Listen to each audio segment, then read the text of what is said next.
Comment louper sa vie sexuelle? C'est peut-être quelque chose une question que vous vous êtes pas posée du tout. Et il n'y a pas longtemps, j'ai fait un live sur Instagram et là, on m'a posé cette question. Jessica, comment louper sa vie sexuelle? En fait, j'ai trouvé super intéressante. Je me suis dit, waouh, je m'étais jamais posé la question comme ça. Et je pense que ça peut vous faire aussi, vous, prendre conscience de ce que vous faites ou de ce que vous ne faites pas.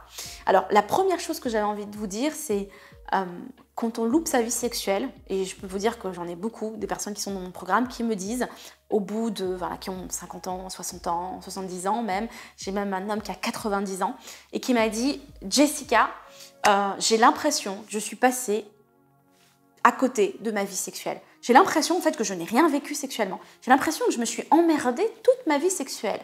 Et là, je me suis dit, tiens, peut-être qu'en fait, qu'est-ce qui fait qu'eux, ils se sont emmerdés et qu'ils sont passés à côté de leur vie sexuelle? La première chose, c'est de ne pas se connaître en tant qu'être sexuel. La première chose, c'est de se dire, ok, qui je suis en tant qu'être sexuel? Est-ce que je me connais? Qui je suis au niveau de mon érotisme? Quel profil érotique je suis? De quoi est-ce que j'ai besoin? Qu'est-ce que j'aime? Qu'est-ce qui me stimule? Est-ce que je sais parler les différents langages? Est-ce que je sais varier les plaisirs?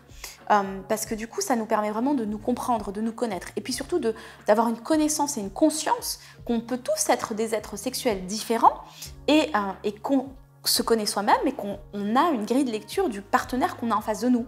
Parce que forcément, louper sa vie sexuelle, peut-être qu'on a rencontré quelqu'un une nuit, c'était nul parce qu'en fait, on ne s'est pas adapté, on ne s'est pas compris, on ne s'est pas rencontré sur ce moment-là parce qu'on a été deux profils érotiques différents.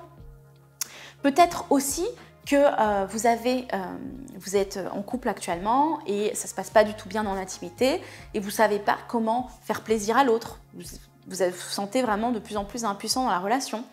Et l'idée, c'est de vous dire, en fait, est-ce que vous savez qui vous êtes vous et qui est votre partenaire en tant qu'être sexuel en face? Donc ça, c'est la première chose. La deuxième chose que j'ai envie de dire, comment louper votre vie sexuelle, c'est ne pas lâcher prise.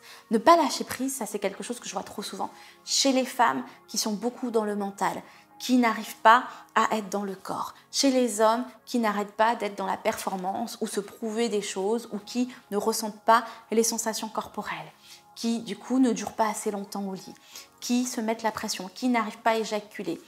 L'autre chose aussi, c'est la personne qui va savoir donner mais pas recevoir. En gros, c'est la personne qui va donner les préliminaires, qui va faire plaisir, qui va faire jouir, qui va donner un orgasme, et puis qui va pratiquer la sodomie, qui va donner tout le plaisir à l'autre, et qui lui-même ne sait pas recevoir. Est-ce que tu sais t'allonger et juste fermer les yeux et ressentir toutes les sensations que ton partenaire ou ta partenaire va te donner?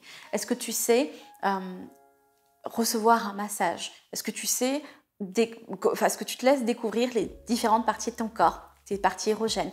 Est-ce que tu fais tout ça? Parce que c'est ça qui est intéressant, c'est de se dire, ok, est-ce que en fait tu sais donner et recevoir, parce que les deux ça prenne en fait. Il y a des personnes qui ne font que recevoir et qui ne savent pas donner. Du coup, on passe pour des égoïstes quand on fait ça. En gros, je reçois, c'est moi qui reçois, c'est moi qui est tout ce que je veux, et puis toi, en fait, je te donne rien. Là aussi, du coup, c'est louper sa vie sexuelle parce que finalement, on n'est pas dans une connexion à l'autre. On partage rien avec l'autre. Et la sexualité, c'est l'expression de soi, c'est vibrer à deux, c'est connecter, c'est partager des moments, c'est rigoler, c'est complicité, c'est fun, c'est tout ça, quoi. Donc, c'est pas égoïste. C'est vraiment un moment de partage. Donc là aussi, c'est louper sa vie sexuelle. Et puis, le dernier point que j'avais envie de partager avec vous, c'est si vous ne variez pas les plaisirs, alors vous passez à côté de votre vie sexuelle. Parce que la sexualité qui est trop mécanique et chiante n'a pas de sens. On s'ennuie en fait. Et l'idée, c'est de se dire, ok, est-ce que vous savez varier vos plaisirs? Est-ce que vous savez être créatif dans votre sexualité? Est-ce que vous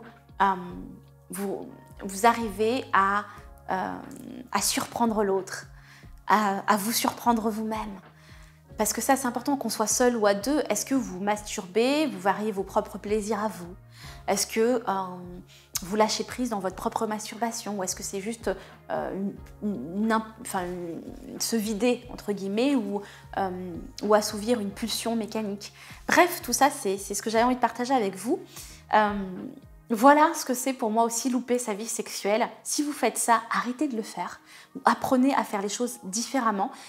Si vous avez envie de changer les choses, si vous avez envie d'avoir une sexualité épanouie, seule ou à deux ou à plusieurs, chacun choisit sa sexualité, avec un homme, avec une femme, femme à femme, homme à homme.